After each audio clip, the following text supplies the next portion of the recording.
Alright, hello class. In this video we're going to be getting to the final rules that we'll be talking about, which is logarithmic and exponential rules. And so we've already talked about exponential derivatives, e to the x, a to the x, e to the stuff, a to the stuff. So there isn't really a whole lot to talk about here, but we do now have the tools to approach logarithmic functions, specifically natural log and other logs, and we can actually tackle a generalized exponential rule. Okay, so now that we have the chain rule and that we have implicit differentiation specifically, we can actually find all sorts of rules using implicit differentiation. Okay, so this is the idea that we can find almost any missing rule using implicit differentiation. Okay, so let's start with finding a derivative rule for the natural log of x. All right, so here we go. Let's let y be the natural log of x, and we want to find dy dx. Well, we don't know the derivative of natural log of x yet.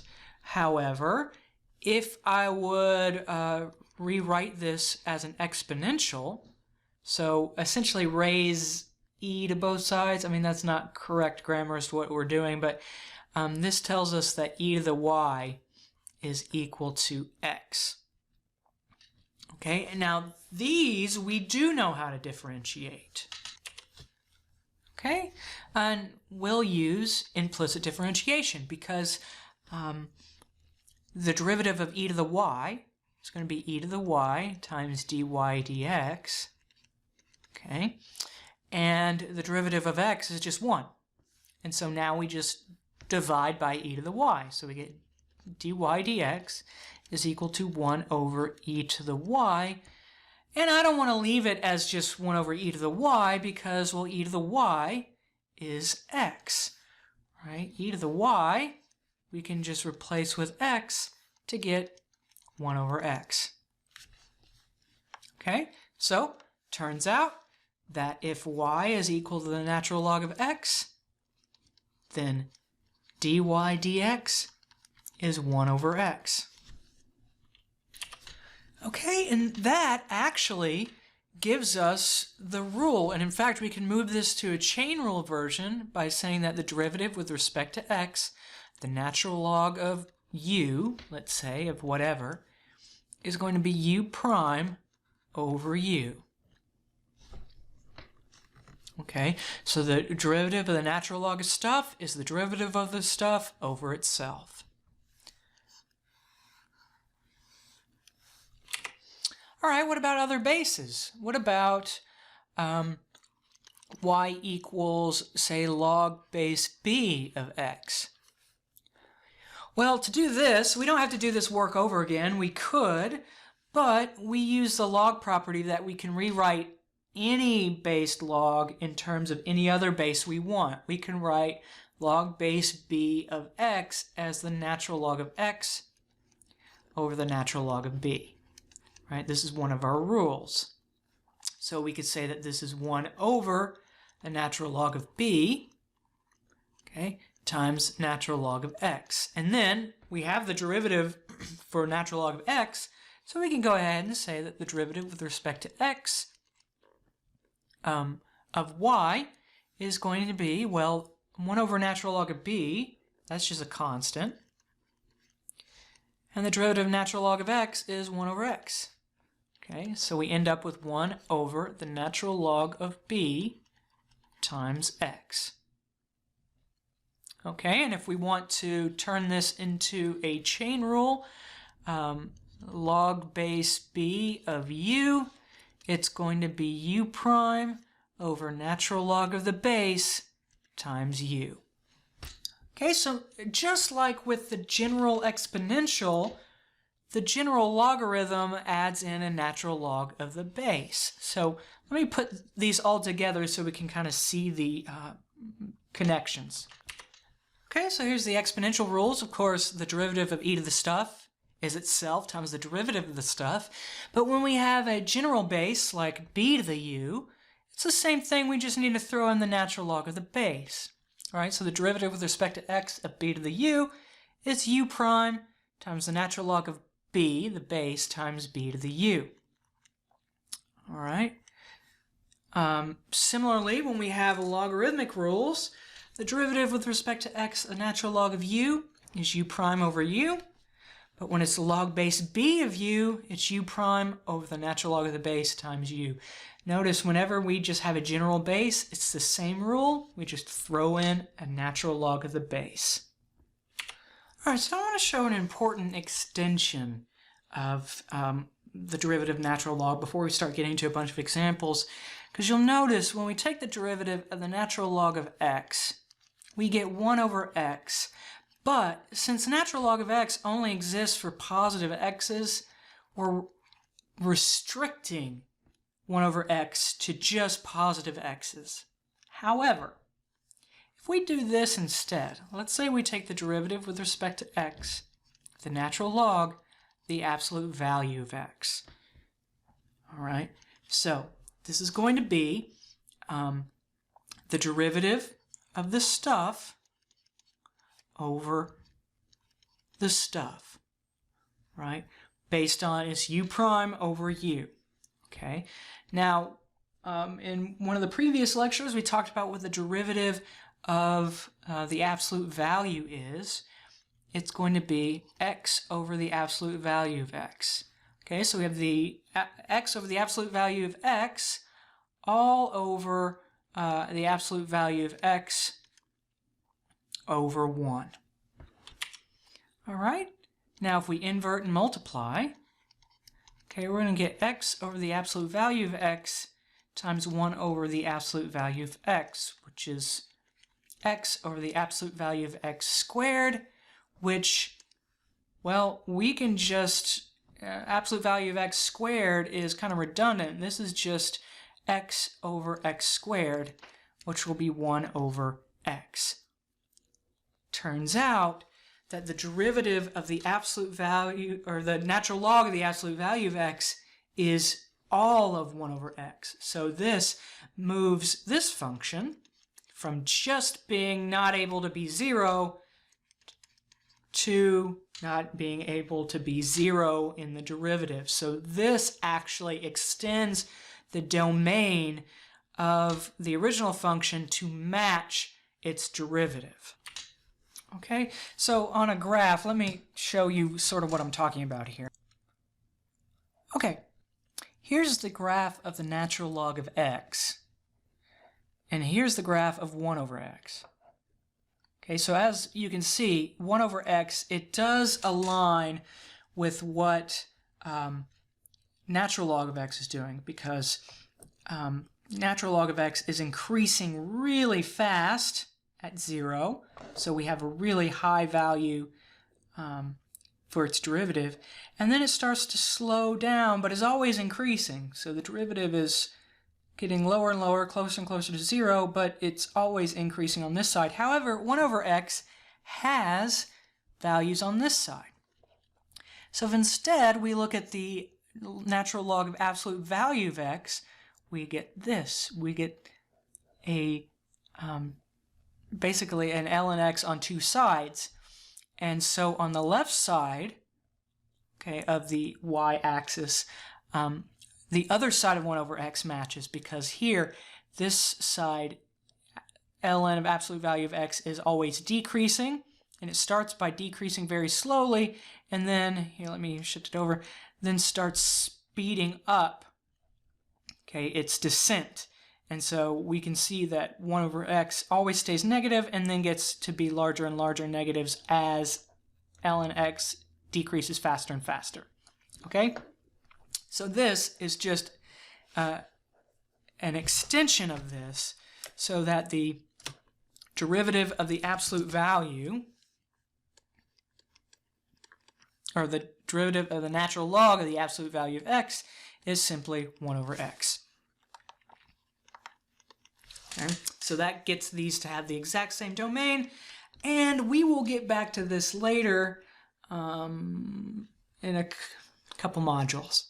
Okay, so yeah, there we go. All right, let's start looking at some examples of the natural log rule. So if y is equal to the natural log of x to the fourth plus 1, then dy dx, well, it's going to be the derivative of the stuff. So in this case, it's going to be 4x cubed plus 0 all over the stuff left alone, x to the fourth plus 1. All right, so it's 4x cubed all over all over x to the fourth plus 1. And there you go. That's all there is to it. Okay, so for our next example, let's look at y equals 1 plus ln of x cubed all over 4x cubed. So I'm going to mention this is, like I've done in the past, this is how the book would write it. This is how I would write it. Okay?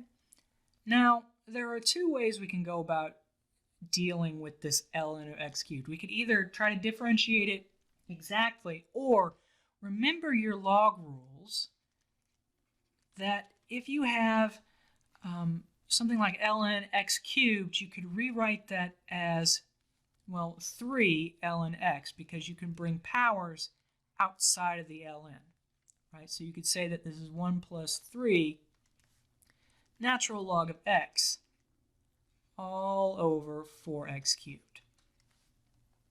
Okay, so that would make it so when you differentiate this piece, it will be just a normal rule versus a chain rule. Okay, whether that saves us a ton of time is debatable, but I feel better about 3 ln x than ln of x cubed. Okay, so this is going to be a quotient rule. So it's the derivative of the top. So 0 plus 3 times 1 over x, okay, times the bottom left alone minus the top left alone. So here we'll have 4 plus ln, let me write it 3 ln x, okay, times 4x cubed, its derivative. So that is going to be 12x squared. Okay, all over the denominator squared. So 4x cubed all squared. Okay, now usually when we're dealing with derivatives like this, we're going to get some cancellations because this 1 over x is going to cancel with this x and leave an x squared. Okay, and then when we distribute this, we're going to see some cancellations because here we're going to get 12x squared minus, when we distribute the minus sign and the 12x squared, we're going to get minus 12x squared minus 36x squared. Oops, running out of room here. Ln x. Okay, so these two guys cancel. And then in the bottom, we're going to get a 16x to the 6th. All right. So what we'll end up with is 36x squared ln x, it's negative, all over 16x to the 6th, and we get some more cancellations here. X squared will cancel with 2 of these and leave x to the 4th, and the numbers here will cancel and leave a 9/4. So when it's all said and done, we're going to get negative 9 natural log of x all over 4x to the 4th. Now, I will say none of this is absolutely necessary. You can actually plug it in straight like this, okay? And you'll end up with the correct answer. What I want to show is if you didn't change this to 3 ln x, if you just left it as, I'm going to do it separately on its own, but if you left it like this, natural log of x cubed, and you differentiated it, right, you get 3x squared, okay, all over x cubed, right? So the x squared will cancel with 2 of those x's down there, and you get 3 over x. That's exactly what we got here.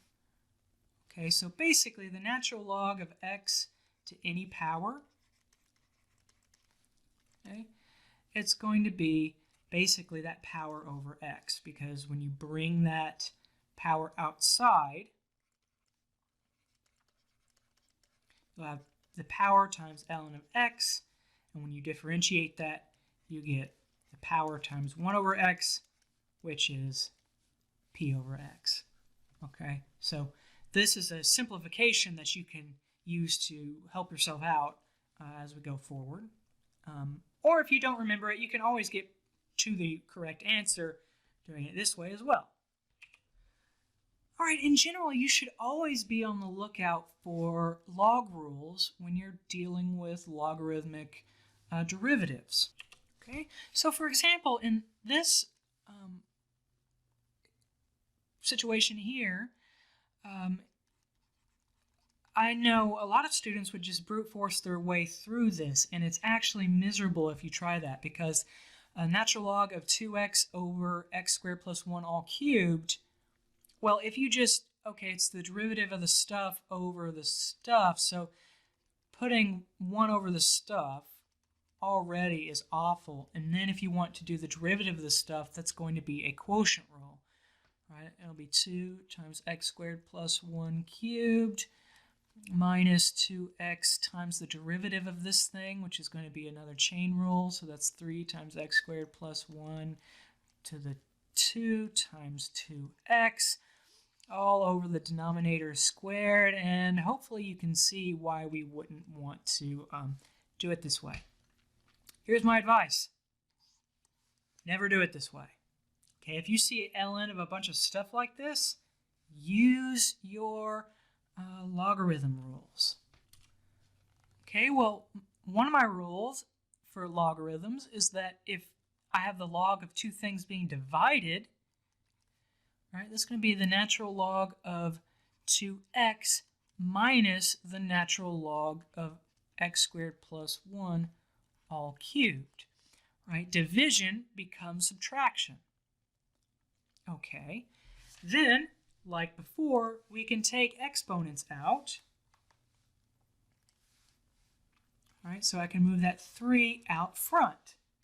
So y becomes the natural log of 2x, right, minus 3 times the natural log of x squared plus 1.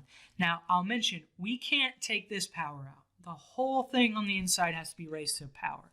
This x squared plus 1, we can't do anything to that. However, this is simplified enough in order to differentiate, right? Because dy over dx is going to be, well, the derivative of the stuff over itself, so 2 over 2x, minus 3 times the derivative of the stuff, 2x, over itself, x squared plus 1. Okay, so here the 2's cancel. We get 1 over x minus 6x over x squared plus 1, and there we go. That is way nicer than what we were just trying to do there with the quotient rule and all that awful stuff. Okay, so always try and use your log rules when you can. Okay, here's another example that if we tried to do this the long way, we'd be in real trouble, right? Because we have a product rule and a chain rule on the top. Within a quotient rule, we'd have 1 over this thing times the derivative of this thing. We're not going to do it that way. Use your log rules. So, remember we talked about division goes to subtraction. This multiplication on the top will go to addition. So this is going to be the natural log of 2x minus 1 plus, I'm going to move the 3 out, 3 natural log of x plus 2. So the plus is because we're multiplying. Then it will be minus 2 ln of 1 minus 4x. Okay, so the multiplications come out to be pluses, divisions, minuses, powers come out front as multiplication. Okay, now from here, differentiating, well, now we just have 3 separate, pretty basic natural logs, right? F prime of x, well, derivative of natural log of 2x minus 1 is going to be 2 over 2x minus 1 plus 3 times the derivative of x plus 2, that's 1 over x plus 2. minus 2 times the derivative of 1 minus 4x, so that'll be minus 4 all over 1 minus 4x. Okay, so the only way I would simplify this is 2 over 2x minus 1 plus 3 over x plus 2 minus, and that will become a plus 8 over 1 minus 4x, and there we go. That's way nicer than trying to do this the other way, the brute force way. Okay, so please, please, please always be on the lookout for that, because that is going to save you so much heartache. Turns out this will work on things you might not immediately expect. So, for example, here, log base 2 of 8 over the square root of x plus 1. Well, of course, we can do log base 2 of 8 minus log base 2 of the square root of x plus 1. But remember, the square root of x plus 1, that's the same thing as writing x plus 1 to the 1/2 power. So we can actually bring that 1/2 power out and not even worry about the square root being there.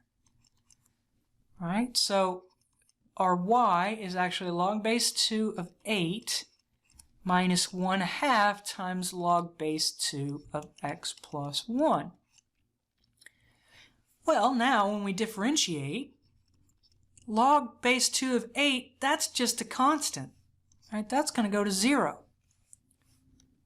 All right, so this is going to be 0 minus 1/2, right, times, well, it's the derivative of the stuff, which will just be 1, over, now, since it's not natural log, it's log base 2, we need to put the ln of 2, but then times the stuff, x plus 1.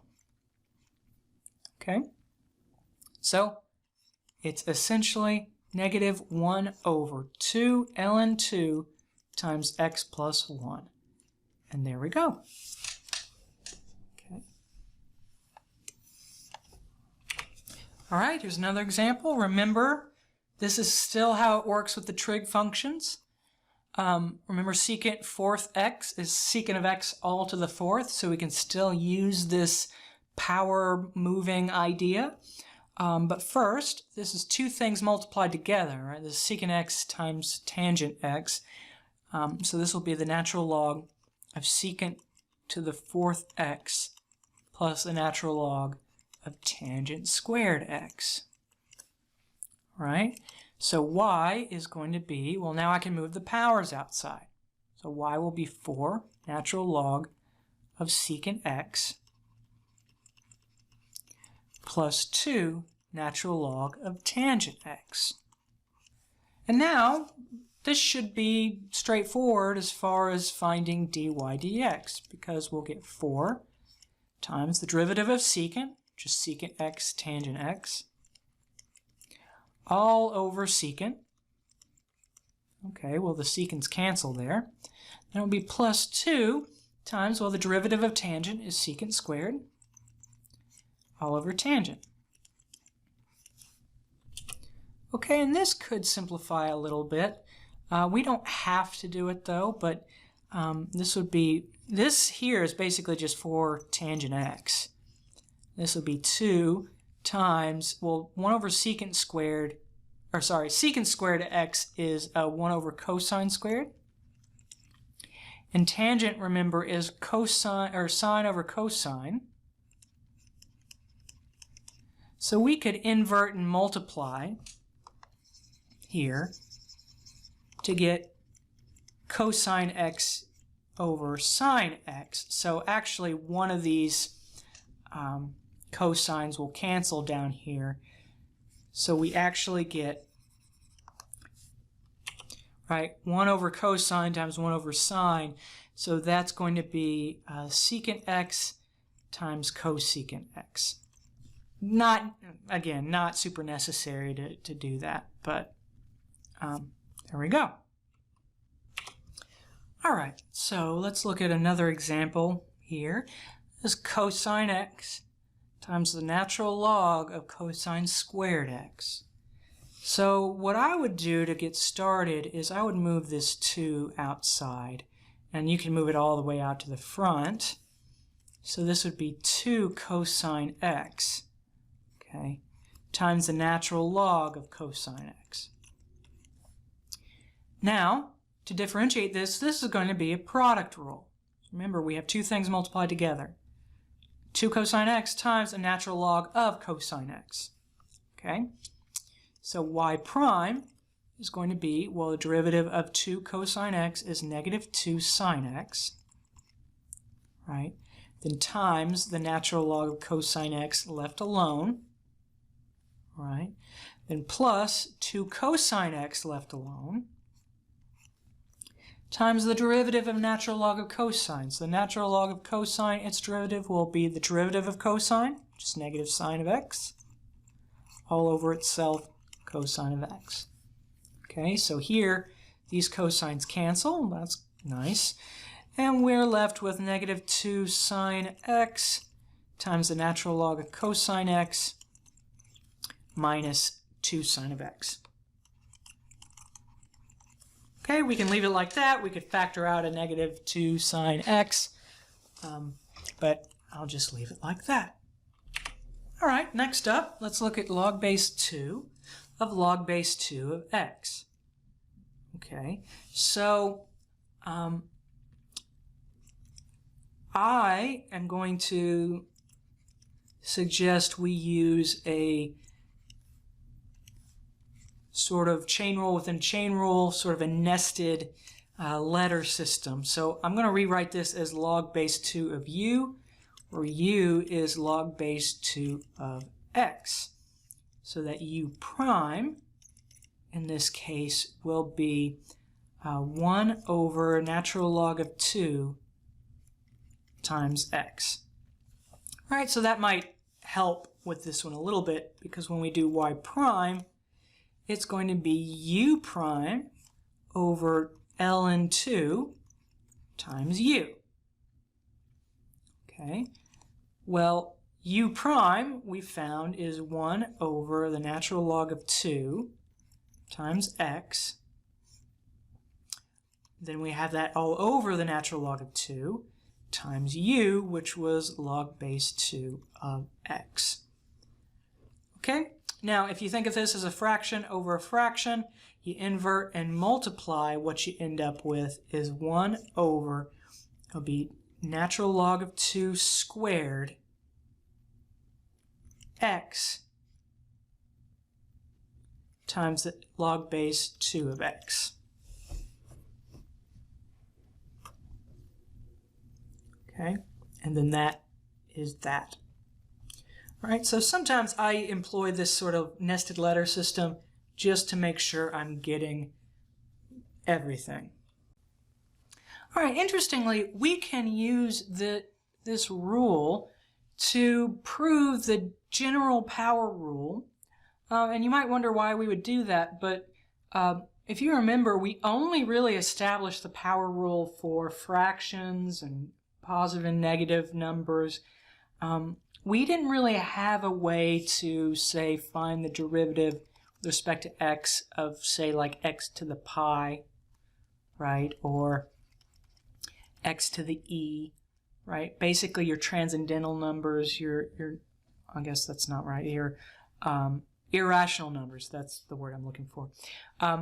Now, we suspect, and it does turn out, that the power rule does apply, like x to the pi, its derivative will be pi times x to the pi minus 1, and a derivative of x to the e will be e times x to the e minus 1.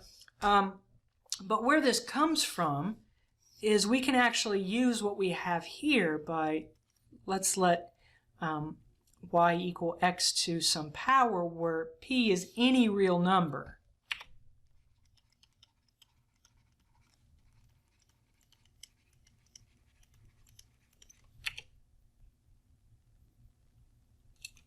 Okay, so if p is any real number, if we take the natural log of both sides, all right, this allows us to rewrite the right-hand side as p times the natural log of x. Okay, now differentiating both sides gives us Well, the derivative of natural log of y, it's going to be y prime over y. Derivative of p ln x, well, as we've talked about, that's just p over x. Now, if we move the y over, we'll get p over x times y, but y, if we go all the way back to here, our y was x to the p. So we put that back in, we'll get p over x times x to the p. So x to the p divided by x, well, that's p times x to the p minus 1, and there we go. Okay, this actually gives us the power rule for any number we might want. Okay, so there maybe isn't that much fantastic about that, right? I think we all would have suspected this is the way it works. However, this method that we just did here can help us with all sorts of different types of functions. All right, so this method can help us find a myriad of rules that we wouldn't be able to use the limit definition for or our other basic rules for. Okay, one of my favorite versions of this is what are called tower functions. Okay, all right, so what is a tower function? Well, this is a type of function where you have something like x to the x, right? You have variables in the base and in the exponent, right? So they're basically general exponentials with variables in the base and the exponent.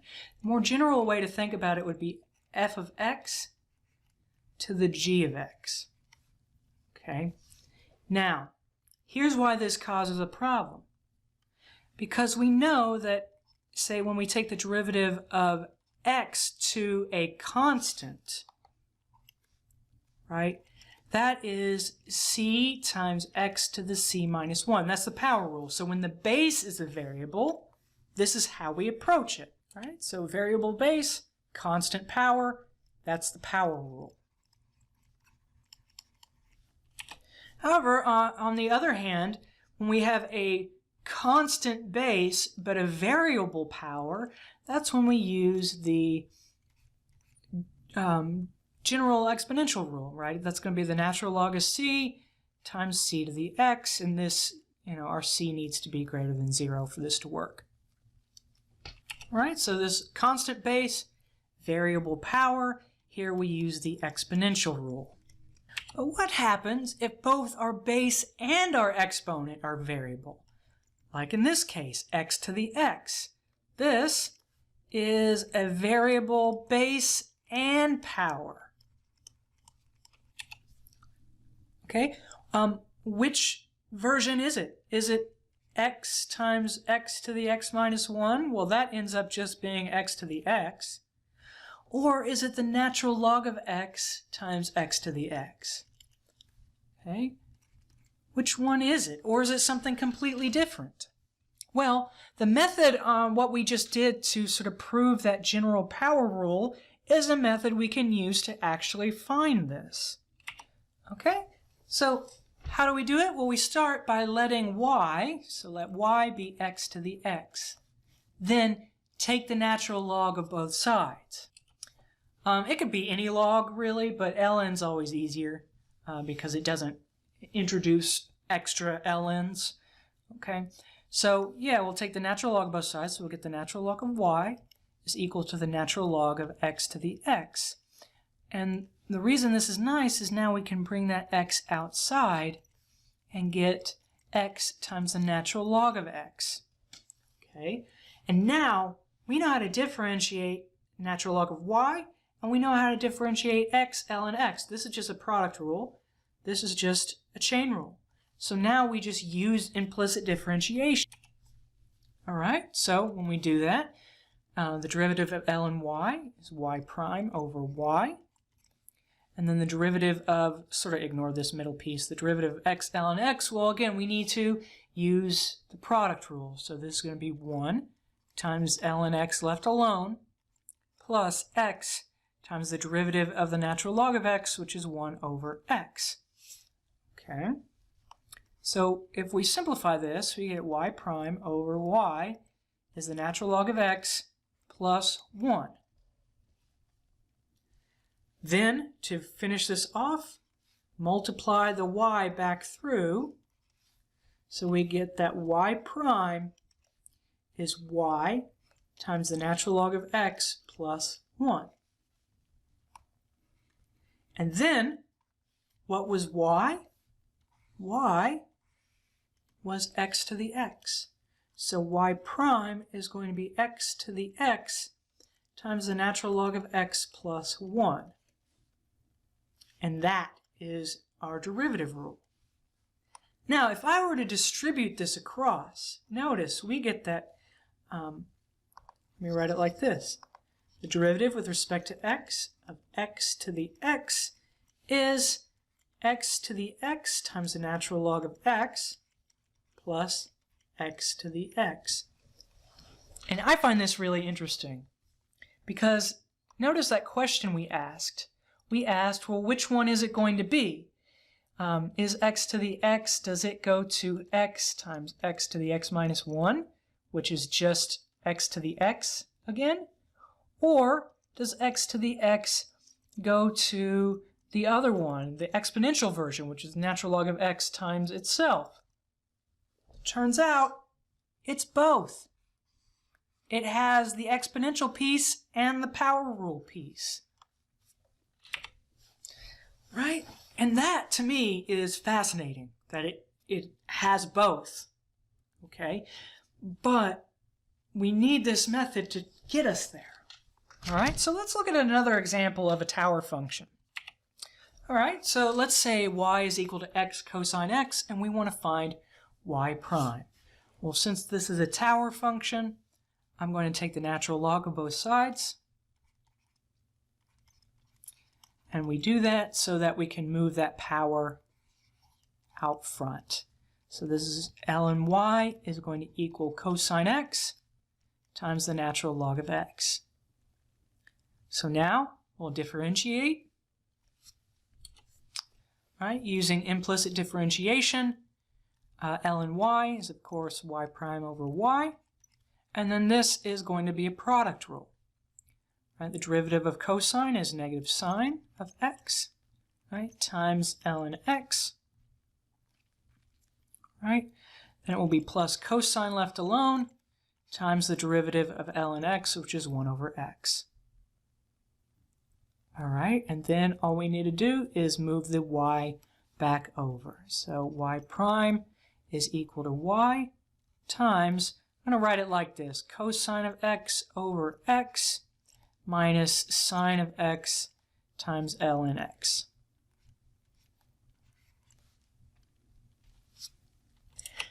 Now, y, remember, was x cosine x. So y prime is x cosine x, okay, times, this will be cosine x over x,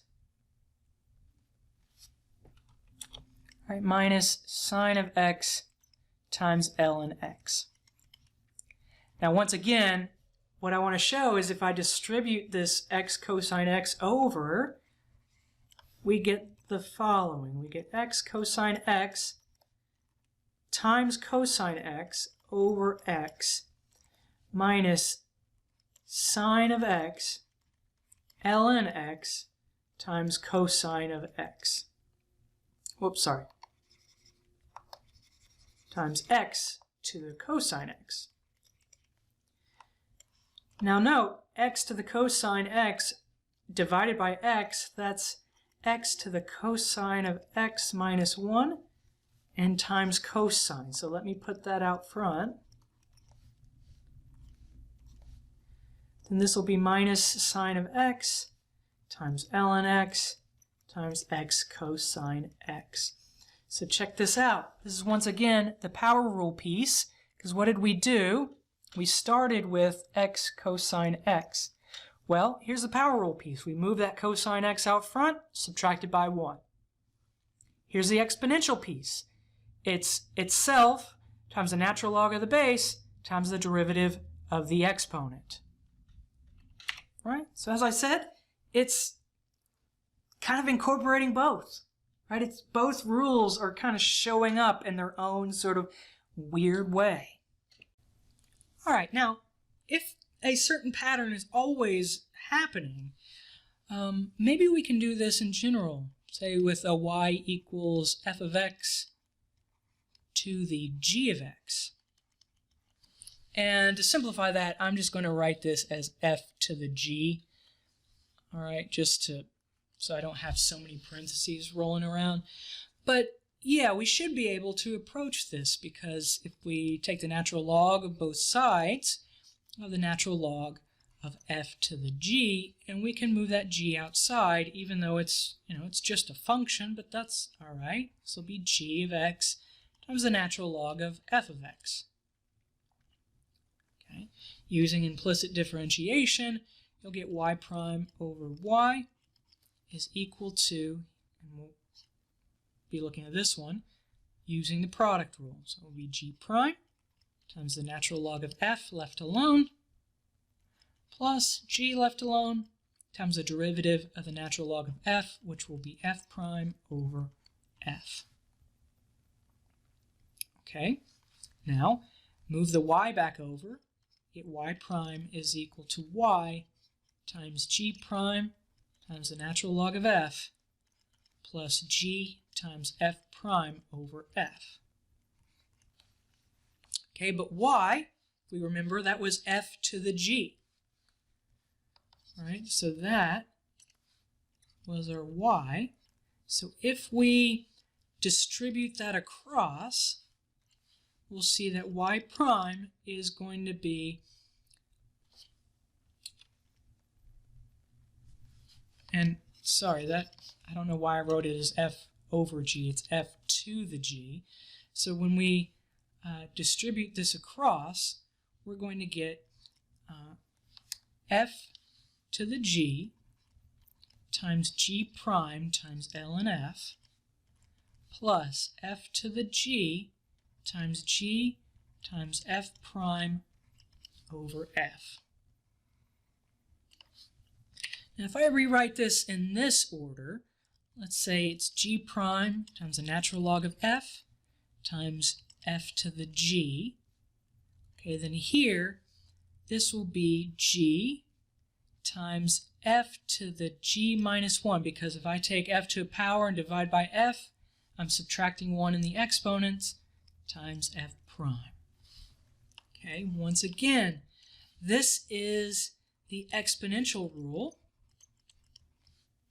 This is the power rule. Both showing up. But notice they're chain rules, because here the derivative of the exponent is here with g prime. This is the natural log of the base. Here we have the power rule, because we just move the g down and subtract by 1, but we multiply by the derivative of the inside, or the base, f. Okay. Now I would definitely not recommend that you memorize this. I would more recommend that you just go through this process every time. But this just to show that it does work out this way in general. All right, so one last example here of this. Let's say y is equal to sine of x to the natural log of x. We can just plug this in directly if we want. But I'm just going to take the natural log of both sides and just work it out like that. And notice I sort of skipped a step here. When you take the natural log of this, you can move the ln outside since it's the exponent. And now we can just differentiate. So we'll get y prime over y is equal to, now we're going to use the product rule. All right, so it'll be the derivative of ln x, which is 1 over x, times ln of sine left alone, okay, plus natural log of x left alone, times the derivative of ln sine, which will be cosine of x over sine of x.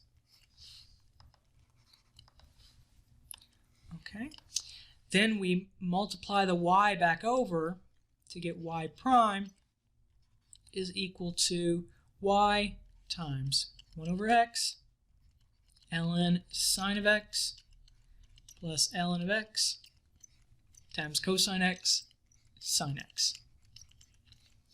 Okay, now we could just write this as tangent and write this as sine of x to the ln x.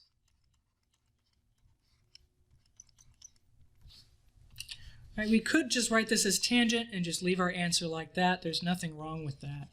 But I'm just wanting to show how this sort of works. When we distribute this across, we're going to get 1 over x natural log sine x times sine x ln to the ln x. So this here, this is our exponential rule, because here's the natural log of the base, here's itself, here's the derivative of the exponent. Then plus, here we'll have sine of x to the ln x minus 1 times ln x. Okay, so here we bring the ln x down, sine of x to the ln x minus 1. And then we have times cosine x, which is the derivative of what's on the inside. Okay, again, this step's not necessary, but it does hopefully show that we are employing both rules simultaneously in this method, which, again, I still think is pretty cool. All right, now, I guess a good question here would be, are tower functions the only type of situation where we can apply this? And the answer is, of course, no. Right, there may be situations out there where we want to employ this logarithmic idea and to just simplify the problem for us. So that's actually what's called logarithmic differentiation. Okay, this is where you basically employ a log to simplify your life for you. So to give an example of what I'm talking about here, let's say f prime of x is this awful equation. Let's say it's x plus 1 all to the 3 halves, right, times x minus 4 all to the 5 halves, all over 5x plus 3 to the 2/3. Okay, and we want to find f prime. All right, so to find f prime of x here, this is going to be, it may be not the worst thing in the world. However, it's going to be a product rule with a quotient rule and then chain rules all the way around, and we have these nasty fractional powers. Okay, so what we can do instead is just take the natural log of both sides, right? So we have natural log of f is equal to the natural log of all this stuff here. I'll save you the torture of watching me rewrite it all. Okay, so that I have natural log of the x plus 1 to the 3 halves times x minus 4 to the 5 halves all over 5x plus 3 to the 2/3. Now, we can use our log rules here to simplify our lives immeasurably because, well, we can split up the multiplications with addition, divisions with subtraction, and move the powers outside. So this will be 3 halves times the natural log of x plus 1 plus 5 halves times the natural log of x minus 4 minus 2/3 times the natural log of 5x plus 3. So then when we differentiate, the natural log of f, well, that's going to be f prime over f. And then this, well, we'll have 3 halves times 1 over x plus 1. Okay, 5 halves times 1 over x minus 4 minus 2/3 times, in this case, it will be 5 over 5x plus 3. Right? So it's always the derivative of the stuff over itself. And now we can move the f over.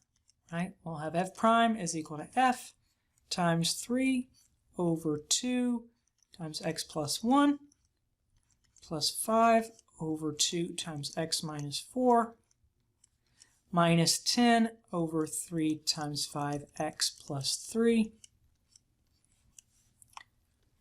Now I won't distribute, but we could just rewrite the original function here.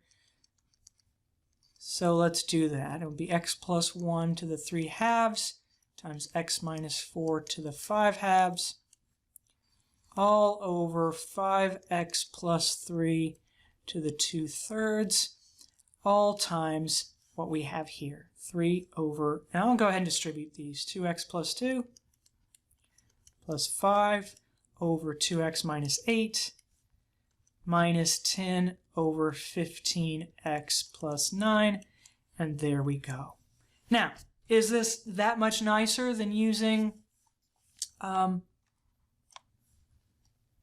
quotient rule and the chain rules and the product rules and all that? Maybe not. It maybe is just as much work. However, this definitely feels better to me. This breaks it all down into much more discrete pieces instead of a huge quotient rule with product rules and chain rules and nasty power rules and whatnot. Okay? Now, it doesn't have to be a disgusting function to do this, right? If we took, say, just x squared times cosine x, well, we know just from the product rule that y prime is 2x cosine x, okay, then minus x squared sine x, right? But we could also use logarithmic differentiation, right? Now, I probably wouldn't in this case, but just to show that it will work, if we take the natural log of both sides, we get natural log of y is equal to the natural log of x squared cosine x. So this comes out to be ln y is equal to 2 ln x plus ln cosine x. Right? Differentiating both sides, we get y prime over y is equal to 2 over x plus, actually it'll be minus sine x over cosine x. Right? And all you need to do to finish up is move the y over. And in this case, I will rewrite it and distribute because the y is, remember, this x squared cosine x.